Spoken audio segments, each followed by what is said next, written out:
जय हिंद दोस्तों, कैसे हैं आप सब लोग। गाइस, आज की इस वीडियो पे हम आरबीसी 64 यानी कि राहत दुर्घटना, जैसे कि कोई प्राकृतिक आपदा हो गई, कोई प्राकृतिक दुर्घटना हो गई, तो ऐसे में जो गवर्नमेंट के द्वारा रिलीफ मिलता है वो आपको कैसे मिल सकता है, जिसके अंतर्गत 4 लाख से लेकर 10 लाख तक या फिर जैसी दुर्घटना होती है उस हिसाब से पैसे दिए जाते हैं। मिनिमम तो मैं जानहानि में जैसे अभी 4 लाख रुपए आकाशीय बिजली में या फिर सर्पदंश में ऐसे मिलता है, या फिर आपदा जैसे कि किसी का कच्चा घर गिर गया और उसमें किसी की जान हानि हो गई तो उसमें 4 लाख रुपए उस आदमी को दिए जाएंगे। साथ ही साथ उसके घर गिरने से जो क्षति हुई है उसके घर की वो पूर्ति के लिए भी पैसा दिया जाएगा।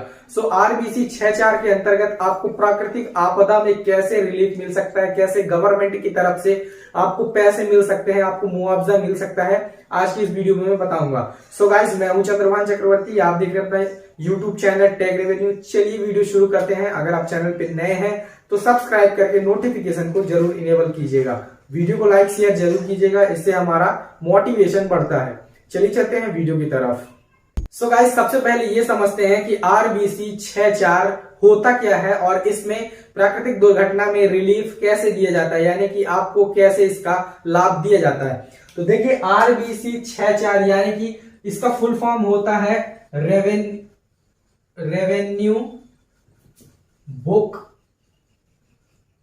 सर्कुलर, मतलब राजस्व पुस्तक परिपत्रा। इसका मेन मकसद क्या है, जैसे मध्य प्रदेश भू राजस्व संहिता 1959 की धारा 3 के अंतर्गत राजस्व मंडल का गठन किया गया। राजस्व मंडल का गठन इसलिए किया गया कि जनरल तौर पर जो भी काम किए जाएंगे रेवेन्यू से रिलेटेड वो राजस्व मंडल के अंतर्गत किए जाएंगे। जैसे कि किसी प्रकार के केसेस हो गए या फिर कोई जानहानि की दुर्घटनाएं हो गई या फिर निरीक्षण के लिए काम जो होंगे वो राजस्व निरीक्षक के अंतर्गत किए जाएंगे। तो राजस्व मंडल का गठन किया गया मध्य प्रदेश भू राजस्व संहिता 1959 की धारा 3 के अंतर्गत, और उसी की जो परिपत्रा है उसी में 64 की जो पुस्तिका है, पुस्तिका में 64 में आरबीसी 64 यानी कि रेवेन्यू पुस्तक परिपत्रा का गठन किया गया, इसे बनाया गया, जिसके अंतर्गत प्राकृतिक राहत आपदा के अनुसार आर्थिक सहायता का प्रावधान किया गया।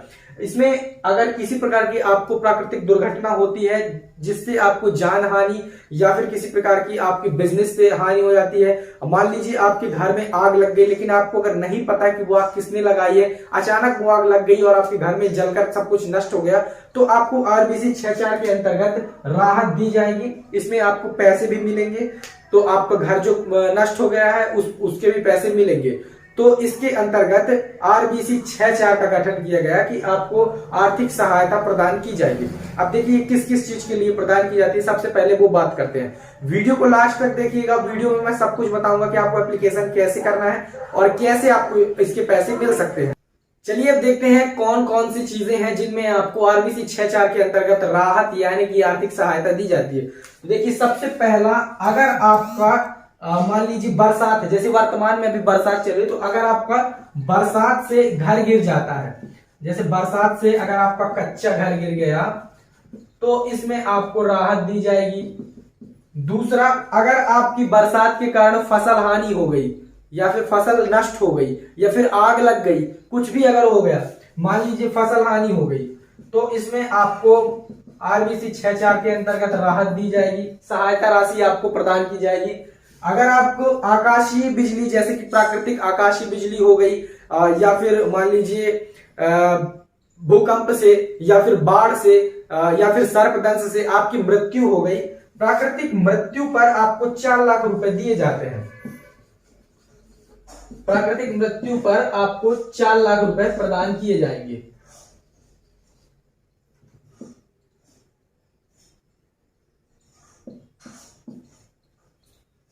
आरबीसी 64 में प्राकृतिक आपदा में होने वाली मृत्यु, जैसे कि बाढ़, भूकंप या फिर आकाशीय बिजली या फिर सर्पदंश से अगर आपकी मृत्यु होती है तो आपको 4 लाख रुपए दिए जाते हैं। इस प्रकार से जैसे कि कुम्हार लोग होते हैं तो उनको क्या होता है कि कच्ची ईंटों का धंधा करते हैं। कच्ची ईंटों का धंधा करने से अगर बाढ़ से जैसे कि पानी बरसा या फिर किसी अन्य कारणों से अगर उनका नुकसान हो जाता है तो उसको भी आरबीसी 6.4 के अंतर्गत राहत दी जाती है। जैसे कि कच्चा उद्योग हो गया जैसे कुम्हारों का, तो उन्हें भी 6.4 के अंतर्गत राहत दी जाएगी। इसके अलावा अगर मान लीजिए हस्तकरघा है या फिर किसी अन्य प्रकार के व्यवसाय को करते हैं और उसमें कोई प्राकृतिक आपदा के कारण या किसी अन्य कारण के कारण नुकसान हो जाता है आपका, तो भी आपको 6.4 के अंतर्गत राहत दी जाएगी और इसमें आपको पैसे दिए जाते हैं। पैसे की राशि सब चीज के लिए अलग अलग होती है, ये डिपेंड करता है कि आपका नुकसान कितना हुआ है। जैसे कि हाल ही में एक अभी बरसात में कच्चा घर ध्वस्त हुआ है और उसमें एक महिला की मृत्यु हो गई है, तो उसमें जो महिला की मृत्यु हुई है उसे तो 4 लाख रुपए दिए ही जाएंगे, साथ में उसको उस घर का नुकसान भी दिया जाएगा। जितना भी नुकसान हुआ है उस घर का, वो कच्चे घर का, वो पैसे उसको दिए जाएंगे। तो ये आरबीसी 6.4 के अंतर्गत प्रावधान है। अब चलिए चलते हैं कंप्यूटर स्क्रीन पर, बताता हूं आपको कैसे आप आरबीसी 6.4 के लिए बाढ़ में राहत के लिए आवेदन कर सकते हैं। अगर आपका कोई कच्चा घर गिर गया है तो उसका एप्लीकेशन आप कैसे कर सकते हैं। चलिए चलते हैं कंप्यूटर स्क्रीन पर। डिस्क्रिप्शन में एक वेबसाइट का लिंक दिया गया है, उस लिंक पर आप क्लिक करेंगे तो डायरेक्ट आप रेवेन्यू केस मैनेजमेंट सिस्टम यानी कि RCMS mp.gov.in की ऑफिशियल वेबसाइट पर आ जाएंगे।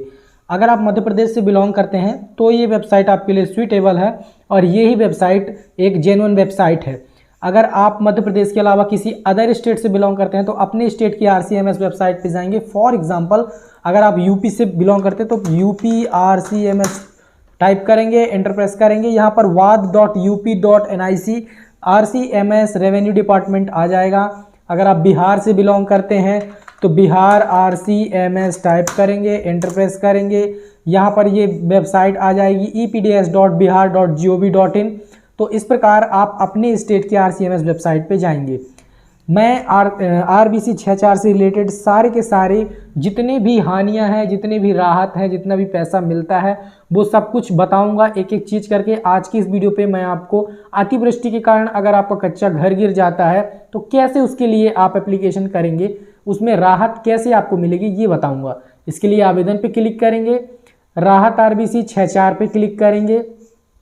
आपके सामने इस प्रकार से ये ओपन होगा, उपयोगकर्ता गाइडलाइन। यहाँ पर आप आवेदन भरने से पूर्व की जानकारी, जैसे यहाँ पर देखिए प्रथम सूचना FIR। तो सबसे पहले आपको अगर आपका घर गिरा है या फिर किसी प्रकार की हानि होती है तो उसकी सूचना आपको पुलिस स्टेशन में देनी है। इसके बाद स्वपरीक्षण, अगर आपकी डेथ का मामला है तो वो आपको अटैच करके रखनी पड़ेगी। मृत्यु प्रमाण, अगर मृत्यु है तो मृत्यु प्रमाण पत्र स्कैन करना पड़ेगा। मौके का पंचनामा पटवारी के द्वारा जो बनाया जाएगा, सहमति पत्र आपको देनी पड़ेगी। वारसाना सिजरा देना पड़ेगा। सभी दस्तावेज का साइज 2 MB से कम होने चाहिए। पृथक पृथक मृत व्यक्ति के लिए पृथक पृथक आवेदन, यानी कि अगर एक से ज़्यादा मृतक व्यक्ति हैं तो करना पड़ेगा। तो ये सबके लिए एक ही गाइडलाइन बना दिया है, लेकिन सब में ये ज़रूरी नहीं है। आपका जैसे घर गिरा हुआ है तो ये उसमें दूसरी प्रोसेस है। इसके लिए आगे बढ़े पे क्लिक करेंगे। आगे बढ़े पे क्लिक करेंगे, क्षति का प्रकार यहाँ से चूज़ करना है। जैसे मैंने यहाँ पर नष्ट हुए मकानों के लिए आर्थिक सहायता चूज़ की। इसके बाद यहाँ पर क्षति का प्रकार चूज़ करेंगे, जैसे मैंने अतिवृष्टि चूज़ की। नीचे आप आएंगे, यहाँ से आपको डिस्ट्रिक्ट चूज़ करनी है, जो भी आपका डिस्ट्रिक्ट हो वो आप चूज़ कर सकते हैं। घटना स्थल, इसके बाद यहाँ पर तहसील चूज़ करेंगे। इसके बाद यहाँ पर आपको ग्राम चूज़ करना है, जिस भी ग्राम के अंतर्गत आप आते हैं, जहाँ भी आपका घर बना हो तो वो आपको चूज़ करना है। जैसे हमने यहाँ पर विजयरावड़ चूज़ किया। इसके बाद आपको न्यायालय का नाम यहाँ पर चूज़ करना है। यहाँ पर आप तहसीलदार चूज़ करेंगे। खसरा नंबर आपको यहाँ पर फिल करना है कि खसरा नंबर कहाँ का है। अगर है तो ठीक है, नहीं तो ये ज़रूरी नहीं है। इसके बाद घटना की दिनांक यहाँ पर आप चूज़ कर सकते हैं, जैसे हमने यहाँ पर ये चूज़ किया। घटना का समय यहाँ से आप चूज़ कर सकते हैं। इसके बाद यहाँ पर घटना का विवरण आप दे सकते हैं, नहीं तो ज़रूरी नहीं है। जो भी रेड स्टार वाली चीज़ें हैं उसे आप दे सकते हैं। नष्ट हुए मकान का विवरण, प्रकार यहाँ से चूज़ करना है, जैसे पूर्ण नष्ट हो चुका है ये। जिले का प्रकार तो आप यहाँ पर चूज़ करेंगे, पक्का था मकान या कच्चा था मकान या झुग्गी झोपड़ी, जैसे कि हमने यहाँ पर कच्चा मकान चूज़ किया। इसके बाद जिले का प्रकार IAP या नॉन IP, तो आपको यही रखना है। इसके बाद जोड़े पे क्लिक करना है। जोड़े पे आप क्लिक करेंगे तो फर्स्ट एंट्री आपकी यहाँ पर जुड़ जाएगी। अगर आपका और कोई मकान गिरा है तो आप यहाँ पर चूज़ कर सकते हैं। व्यक्ति के विवरण में आपको यहाँ पर नाम फिल करना है, जो भी घर का मालिक है, जैसे हमने यहाँ पर फिल किया कमलाबाई। इसके बाद मध्य नेम आपको फिल करना है या अंतिम नेम आपको फिल करना है, तो यहाँ पर हमने फिल किया उनका नाम। इसके बाद पिता या पति का नाम, तो जैसे हम यहाँ पर फिल करते हैं नंदीलाल। इसके बाद उम्र, तो यहाँ पर आपको एज डालनी है, जो भी एज हो। इसके बाद यहाँ पर चूज़ करना है आपको महिला है या पुरुष है, वर्ग चूज़ करना है आपको। इसके बाद पता आपको लिख देना है।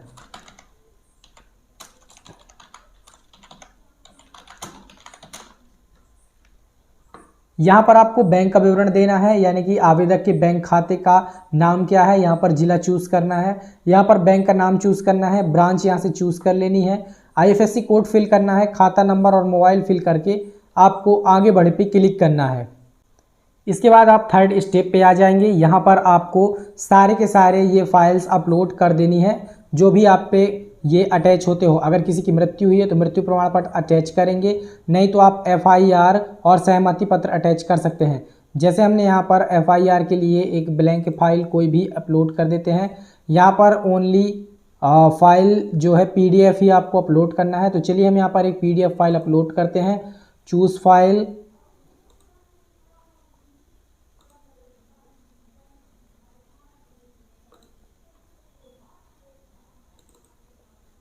इसके बाद आपको न्यायालय में उपस्थित होने की दिनांक फिल करनी है, कब आप उपस्थित हो सकते हैं। जैसे हमने यहाँ पर 20 लिखा, आगे बढ़े पे क्लिक करेंगे। सारी इन्फॉर्मेशन फिल होने के बाद आप फोर्थ स्टेप पे आ जाएंगे। यहाँ पर सारा का सारा जो भी आपको शो हो रहा है डाटा, वो आपने फिल किया हुआ है। इसे एक बार सब कुछ अच्छे से चेक करेंगे। इसके बाद अपने यहाँ पर अगर आप चाहते हैं कि हस्ताक्षर के उपरांत प्रिंट पावती हो, तो यहाँ पर आप अपने हस्ताक्षर चूज़ कर सकते हैं और इसके बाद फिनिश पे क्लिक करेंगे। पावती आपके सामने जनरेट हो जाएगी। जो भी एप्लीकेशन आप ये करेंगे उसकी रिसीप्ट आपके सामने जनरेट होगी और उसे आप अपने जब भी न्यायालय में उपस्थित होंगे तो उसे ले जाकर और सारे के सारे डॉक्यूमेंट ले जाकर आपको जमा करने हैं। इसके बाद पटवारी प्रतिवेदन इंटरनली प्रोसेस में लिया जाता है और आपके अकाउंट में जो भी राहत बनती है, जितना भी पैसा बनता है, वो आपके अकाउंट में क्रेडिट हो जाता है। तो इस प्रकार आप बरसात में अतिवृष्टि के लिए अगर आपका घर कच्चा नुकसान होता है या फिर गिरता है तो आप उसके लिए एप्लीकेशन कर सकते हैं। सो गाइस, ये थी आज की वीडियो। आज की वीडियो में आपने जाना कि आप RBC 64 के अंतर्गत राहत एप्लीकेशन कैसे कर सकते हैं और कैसे इसका आपको बेनिफिट दिया जाएगा। अगर प्राकृतिक आपदा से आपका किसी प्रकार का नुकसान हुआ है तो उसकी भरपाई गवर्नमेंट से कैसे आप ले सकते हैं, यानी कि आर्थिक सहायता आप कैसे प्राप्त कर सकते हैं। वीडियो अगर पसंद आया हो लाइक करें, दोस्तों के साथ शेयर करें, चैनल पे नए हैं तो सब्सक्राइब करें और हमें मोटिवेट करने के लिए वीडियो को दोस्तों के साथ लाइक शेयर जरूर कीजिएगा। थैंक्स दोस्तों, मिलते हैं नेक्स्ट वीडियो में, तब तक के लिए जय हिंद।